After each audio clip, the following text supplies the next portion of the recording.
Jina la Bwana Yesu lipewe sifa. Ningependa kuzungumzia kuhusu imani. Na naenda kuzungumzia sehemu ya kupokea kwa imani. Fungua nami kitabu cha Warumi mlango ni wa 4.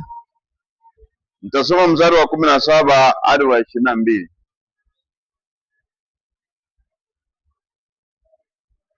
Inasema hivi. Warumi 4:17 hadi 22 inasema hivi. Kama ilivyoandikwa, nimekuweka kuwa baba wa mataifa mengi mbele zake yeye aliyemwamini, yaani Mungu, mwenye kuwahuisha wafu, ayatajaye yale yasiyokuwako kana kwamba yamekuweko. Naye aliamini kwa kutarajia yasiyoweza kutarajiwa, ili apate kuwa baba wa mataifa mengi. Kama ilivyonenwa, ndivyo utakavyokuwa uzao wako. Yeye asiyekuwa dhaifu wa imani alifikiri hali ya mwili wake uliokuwa umekwisha kufa, akiwa amekwisha kupata umri wa kama miaka 100, na hali ya kufa ya tumbo lake Sara. Lakini akiona ahadi ya Mungu hakusita kwa kutokuamini, bali alitiwa nguvu kwa imani, akimtukuza Mungu, huku akijua hakika ya kuwa Mungu aweza kufanya yale aliyoahidi. Kwa hiyo ilihesabiwa kuwa kwake kuwa ni haki. Hili andiko linazungumzia kuhusu kupokea kupitia kwa njia ya imani. Na hapa inamsimulia babu yetu Ibrahimu. Na neno ambalo tunaliona hapa ni kwamba Mungu analizungumza na Ibrahimu, akamwambia kwamba atambariki yeye na uzao wake utakuwa ni mkuu kuliko nyota wa angani na kuliko mchanga wa bahari. Ibrahimu alikuwa aamini kweli, lakini sasa kuna kitu ambacho kilitokezea pale ambacho kingemfanya Ibrahimu asiweze kuwa na imani kamili, nayo si nyingine bali ni utabiri wa kisayansi. Sayansi ilikuwa inazungumza vizuri kuhusu mkewe Sara, ambaye alikuwa amepata miaka 90. Alikuwa amepita kiwango cha kuweza kuzaa. Ibrahimu mwenyewe Biblia inasema kwamba alikuwa na umri wa miaka 100. Nayo ukiangalia umri wake ulikuwa umekwenda. Kwa hivyo Mungu anazungumza na yeye kwamba atambariki na atabariki uzao wake, lakini akiangalia umri wake na umri wa mkewe na kiwango ambacho wamefikia, basi wamepita mpaka ule wa kuweza kuzaa. Sasa basi Mungu amezungumza na Ibrahimu, na hali pia ya kisayansi pia inaongea na Ibrahimu. Kwa hiyo ilikuwa ni Ibrahimu asikie sauti ya Mungu, apate kile ambacho Mungu amemwahidi, ama aasi sauti ya Mungu na akose kile ambacho Mungu amemwahidi. Sasa hapa nasema ya kwamba yeye Ibrahimu kulikuwa na mambo ambayo alikuwa ayafanye baada ya Mungu kumwahidia kwamba atakuwa baba wa mataifa mengi. Jambo la kwanza, yeye Ibrahimu alikuwa ni aamini mambo ambayo hayatarajiki. Na sababu ni kwamba Biblia inasema kwamba Mungu kuyaita mambo yasiyokuweka na kwamba yako na yakakuwa. Kwa hiyo Ibrahimu alikuwa amezeeka. Mke wake Sara alikuwa amezeeka.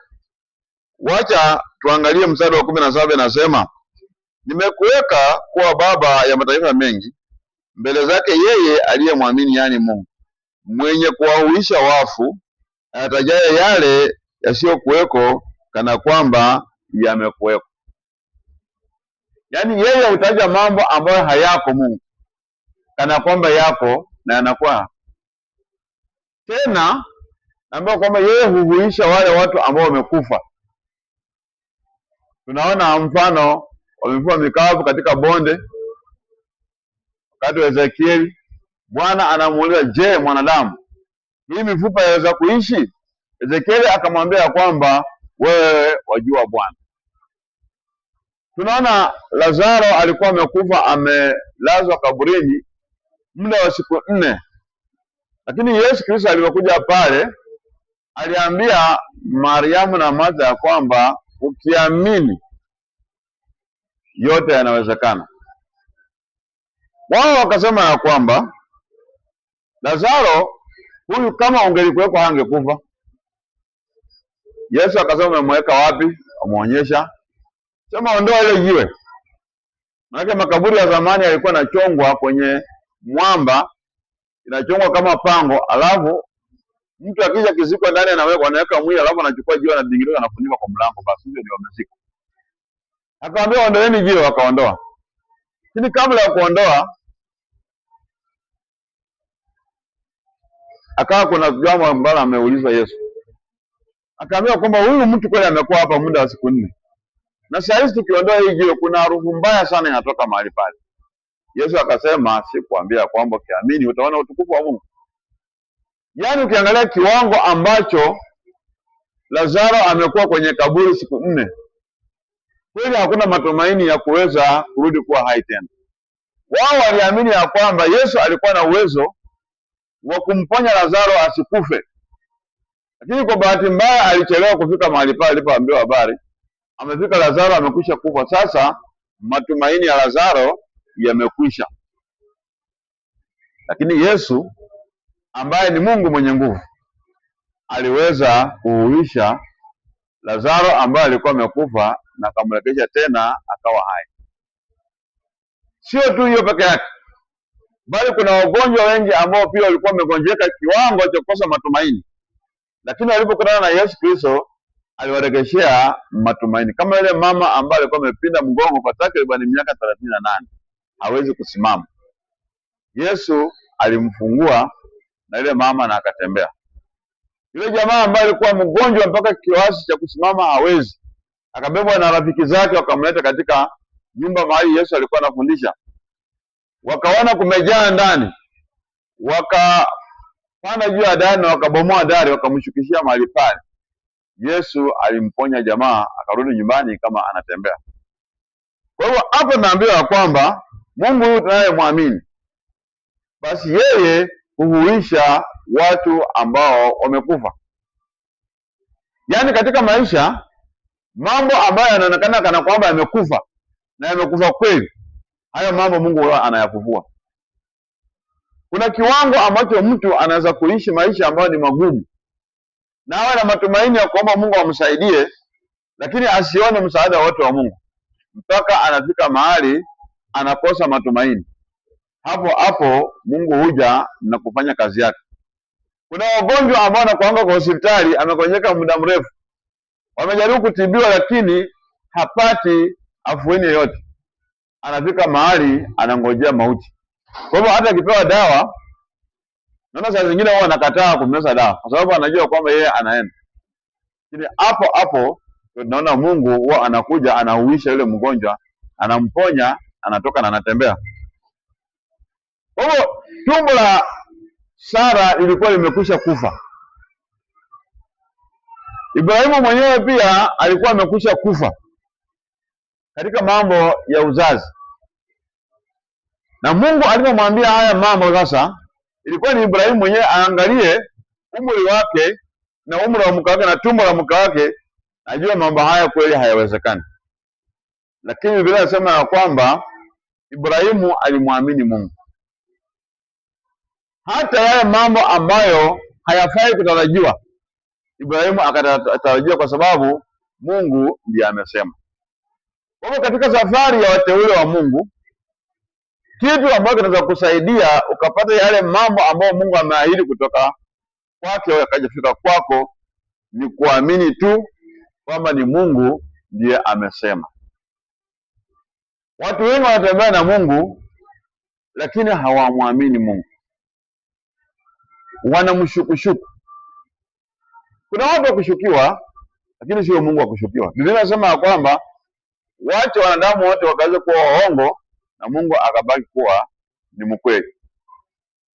Ni vizuri wakati natembea na Mungu uweze kufika kiwango cha kumwamini Mungu kikamilifu, ya kwamba lolote ambalo Bwana anasema atalifanya.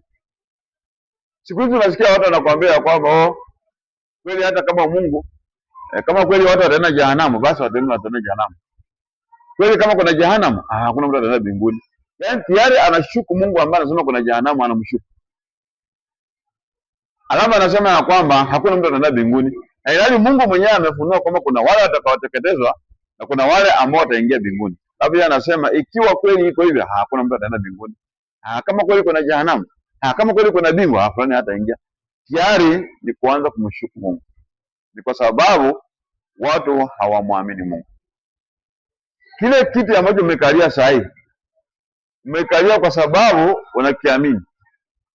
Sahihi ukatoa kitu ambacho kina miguu mitatu, hautakubali kukalia mahali pale, maana unajua kitakuangusha.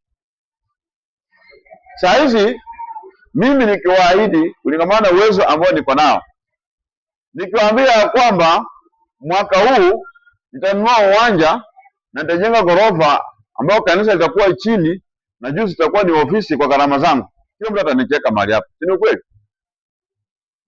Lakini rais akija saa hii hapa na aseme ya kwamba nitaenda kuwajengea kanisa la ghorofa mwaka huu kabla hujaisha, mtakuwa mnashiriki chini na nitawekea kila kitu, viti, kila kitu nitawekea, alafu juu nitaweka maofisi na kando nitajenga shule, si mtaamini? Kwa nini muamini? Ni kwa sababu najua ako na ule uwezo wa kufanya yale mambo ambayo anayasema. Lakini mimi hamtaniamini kwa sababu najua uwezo wangu hauwezi kutekeleza yale mambo ambayo nimeyasema. Ni kwa hili sahihi ya kwamba nitakusaidia shilingi milioni 5 ufanyie biashara, alafu mwisho wa mwaka ukiisha unirekeshee na faida 10%. Kila mtu ataanza kucheka mahali hapa. Lakini nikwambia kwamba nitakopea shilingi 200, unirekeshee mwisho wa mwezi, kila mtu atakubali kwa sababu najua uwezo ule niko nao mimi. Kwa hiyo kutembea na Mungu pia, kuna watu ambao wamemwamini Mungu kikamilifu, lakini kuna watu ambao wanamwamini Mungu nusu wakimshuku. Kama wengine wanasema ya kwamba katika mambo yote Mungu anataka kufanya katika inji, lakini mambo ya uchaguzi, mambo ya kuchagua nani atakuwa kiongozi, ni wanadamu ndio wanaamua, hasa katika inji za Kiafrika. Anamshuku Mungu tayari neno lake. Sasa hapa katika mstari wa 18 anasema, naye aliamini kwa kutarajia yasiyoweza kutarajiwa, ili apate kuwa baba wa mataifa mengi, kama ilivyonenwa, ndivyo utakavyokuwa uzao wako. 19, yeye asiyekuwa dhaifu wa imani alifikiri hali ya mwili wake uliokuwa umekwisha kufa, akiwa amekwisha kupata umri wa kama miaka 100, na hali ya kufa ya tumbo lake Sara. Unaona? Yeye mwenyewe alikuwa amezeeka. Tumbo la mke wake lilikuwa limekufa, sio kwamba limetulia, limekufa kama Lazaro. Lakini licha ya yote aliamini, ni kwa sababu Mungu ndiye amesema. Wapende, tukifika katika sehemu kama hiyo ya kimaisha, tutakuwa washindi kweli kweli. Na yale mambo ambayo Mungu ameahidi tuyapokea yote, kwa sababu ya ile imani ambayo tutakuwa tuko nayo ndani ya Mungu wetu. Wakati ambapo unatoa imani yako kwa Mungu, kuna mahali ambapo anaiweka. Uende ukaiweka kwa hali zako na kwa historia ile hali ambayo unaipitia, ama kaamisho kaweka kwa mtu mwingine. Ndio sababu watu wengi hata saa hizi wakitaka kutajirika wanatafuta kuabudu shetani. Lakini watu hawaamini kama Mungu anaweza kusaidia mtu akatajirika. Lakini Biblia inasema ya kwamba Mungu ndio hutufundisha jinsi ya kupata faida. Hiyo watu hawaoni hiyo. Sasa mtu akitaka kupata kitu, anaenda kutafuta nguvu zingine za giza. Kisa na maana ni kwa sababu hamwamini Mungu. Lakini ukiamwamini Mungu, yale mambo ambayo Mungu amesema utaweza kukubaliana naye. Wapenda, hapa ndio mtihani mkubwa unakuanga. Biblia inasema kwamba mawazo ya Mungu sio kama mawazo ya wanadamu, na njia zake pia sio kama njia za wanadamu. Mawazo yake yako juu njia zake ziko juu. Mawazo ya mwanadamu yako chini, njia zake ziko chini. Kwa hiyo jinsi Mungu anavyoahidi, jinsi anavyotenda kazi yake ni tofauti na vile mwanadamu anafikiria. Fikiria vile mambo yalivyompata Yusufu. Hali ya historia ya Yusufu tunaijua vizuri, vile alivyokuwa mpaka akaja akafika Misri. Wakati mandugu zake wamekuja na amejitambulisha kwao, wakaanza kutetemeka, wakasema basi yametupata leo. Yusufu aliwaambia kwamba ninyi mlinikusudia mabaya, lakini Mungu akanikusudia mazuri. Sio ninyi mlienileta mahali hapa, bali ni Mungu ndiyo alinileta mahali hapa. Lakini wakati Yusufu anauzwa kwa Ishmaeli, alikuwa analia akienda, na hakujua kwamba hiyo ndio njia ambayo Mungu alikuwa amemwambia kwamba atamfanya kuwa mkubwa. Hakuwa anajua. Kwa mambo ambayo Mungu amekwisha kuyaahidi katika neno lake, tutayapokea tu kama tutakuwa tunamwamini Mungu, na tutayakosa tu wakati ambapo tunamshuku Mungu. Ibrahimu alipoahidiwa kwamba atakuwa baba wa mataifa mengi, sio taifa moja, hali yake Biblia inasema kwamba ilikuwa imekwenda. Mke wake alikuwa ameenda, amekuwa yani sasa kweli kweli, na amekuwa amepita umri wa kuweza kuzaa, lakini aliamini kwa sababu Mungu ndiye amesema, wacha nikaweza kufanya vile amesema, nikaweza kuamini. Na kusoma maandiko tunaona ya kwamba Yesu alimtokezea Petro na nduguye wakiwa wanavua samaki, na vinasema kwamba usiku mzima walikuwa wamejaribu kufanya ile kazi ya kuvua samaki, na hawakuwa wamepata samaki yoyote mpaka wamechoka, kumepambazuka. Sio wakati wa asubuhi Yesu anawatokezea, anawaambia kwamba Petro achukue jarifa aitupe mkono ule mwingine ili akaweza kuvua samaki. Petro anamwambia kwamba tumefanya hii kazi usiku kucha mwalimu, usiku wote tumekuwa tukifanya hii kazi na hatukupata samaki, na mara nyingi samaki huwa anavuliwa wakati wa usiku. Mchana huwezi kuvua samaki wengi kama usiku, ndio sababu wavuvi wengi wanapenda kuvua usiku. Sasa Petro kwa njia nyingine anasema ya kwamba kulingana na ujuzi wa uvuvi wetu, sisi ni wavuvi wa miaka mingi, na tunajua ya kwamba samaki huvuliwa kwa wingi usiku. Sasa leo hii imekuwa mchana tena, usiku tumetoka draw, imekuwa mchana tuweze kuvua samaki, tutapata samaki kweli? Akasema mimi kwa ujuzi wangu najua ya kwamba haiwezekani, lakini kwa sababu ya neno lako ambalo umelisema, mimi nitatupa jarifa ndani ya maji kwa sababu ya neno ambalo wewe umesema. Na kweli alipotupa, Biblia inasema ya kwamba waliweza kuvua samaki wengi, na hata walipojaribu kuvuta ile wavu ukawa umekuwa mzito, ukaanza kukatika, mpaka kaita jirani zao waje wasaidie kuvuta. Alipofikisha ng'ambo ya pili akasema huyu sio mtu wa kawaida. Sasa unaona, wakati mwanadamu unapofanya shughuli zako, hali zako zinapokupata, unaposhughulika na kufika dakika ya mwisho unasema kwamba nimekwisha, hapo ndio mkono wa Bwana unakuja kuanza kufanya kazi. Angalia Ibrahimu akiahidiwa na Mungu ya kwamba atapata mtoto na uzao wake utakuwa ni mkuu. Alikaa miaka mingine kama 15 zaidi, hakuna mtoto amezaliwa.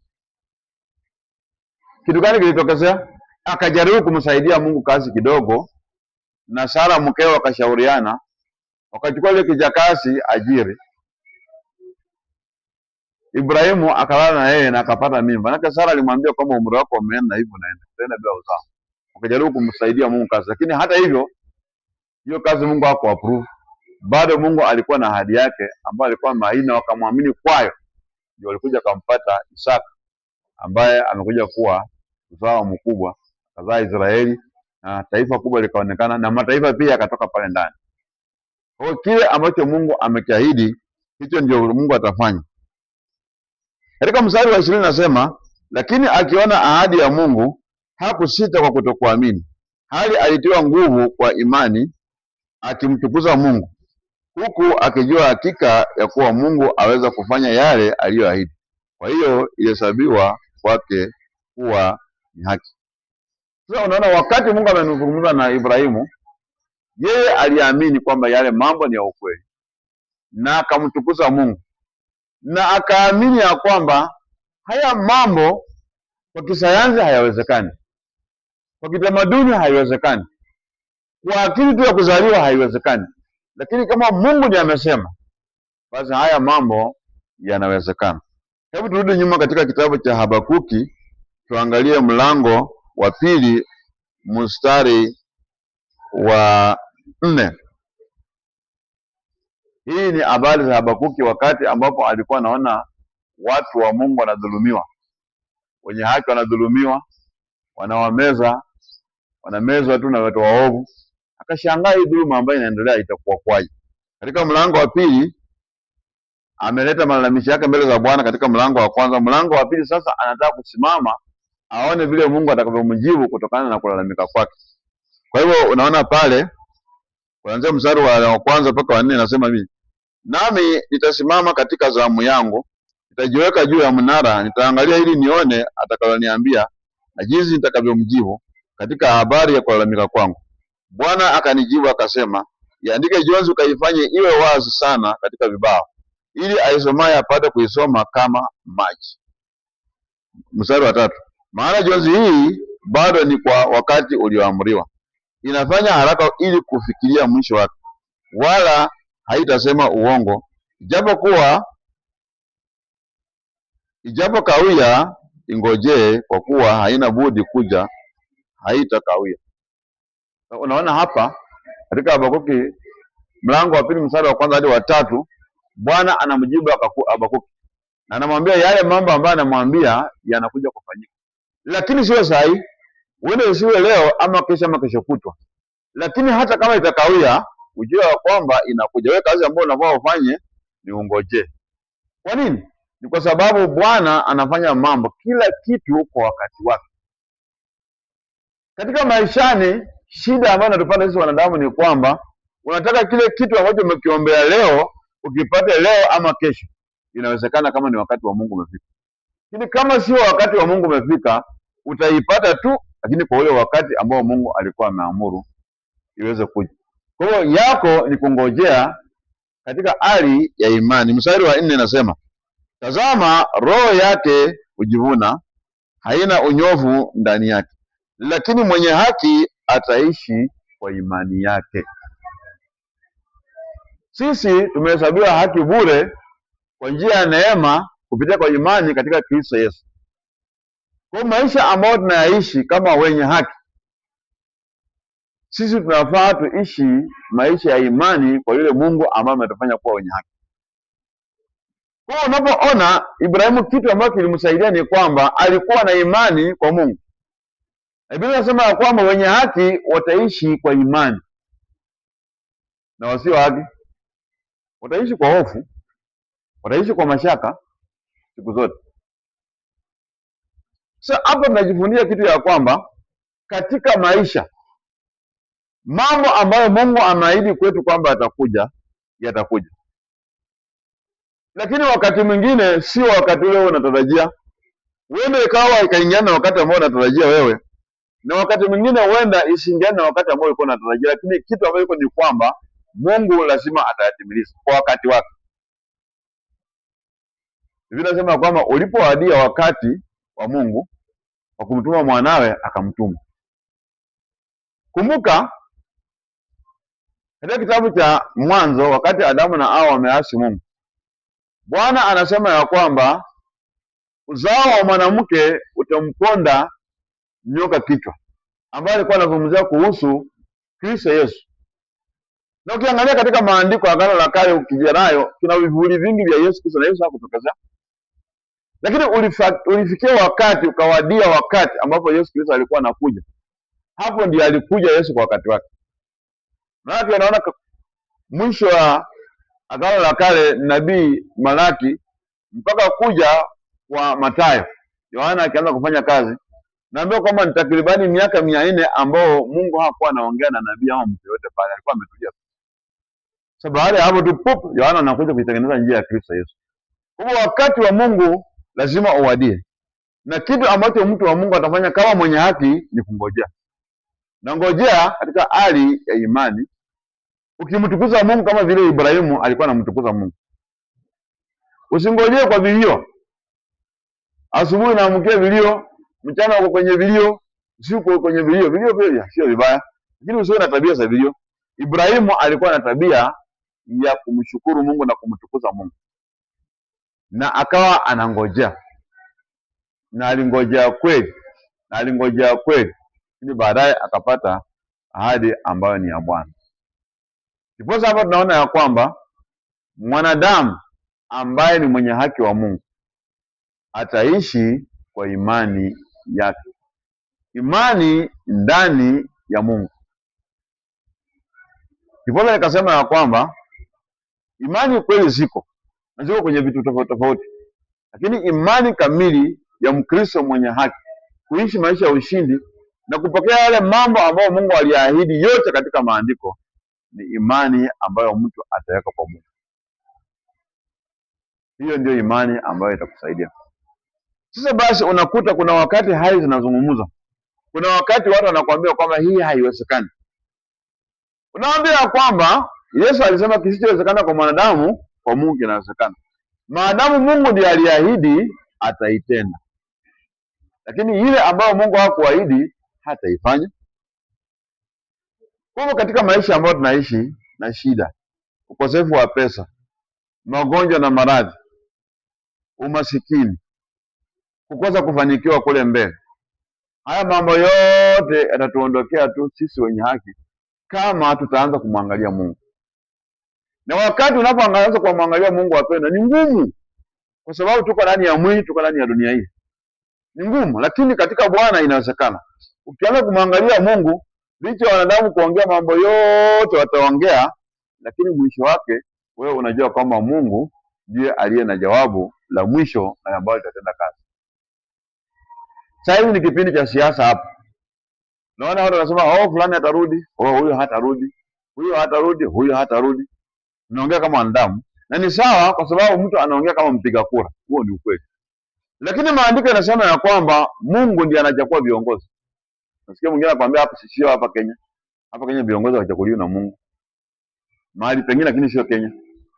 Ni kwa sababu hamwamini Mungu, haamini neno la Bwana. Hilo kweli ni kwamba haya mambo yalipangwa kuanzia kitambo. Wale viongozi ambao wataingia, wale watakaoenda nyumbani na wenye watarudi, Bwana amekwisha kupanga. Lakini Biblia inasema ya kwamba yeye Mungu ndio anawainua wafalme na kuwaweka katika vitu vyao vya kutawala na kuwashukisha wengine chini. Kwa hiyo kuna wakati anakuinua juu, alafu anamshukisha mwingine chini. Kuna wakati anashukisha hawa, anainua hawa. Kuna wakati anawaacha wale wanabaki pale pale. Hiyo yote ni kazi ya Mungu. Ukweli ni kwamba kama mpiga kura, lazima kuna mtu ambaye anakupendeza sera zake, na lazima umkambeinie yule mtu, na hata usaidie kuambia wenzako pia huyo mtu kwamba wewe unaona anafaa, na ni vizuri kumpigia kura na marafiki zako na jamaa zako. Lakini matokeo yatakayotokezea Bwana ndiye ameshapanga. Kwa hiyo ni vizuri ukubaliane na matokeo, na baada ya yale matokeo umtukuze Mungu. Maana sio wote watapita na sio wote wataanguka.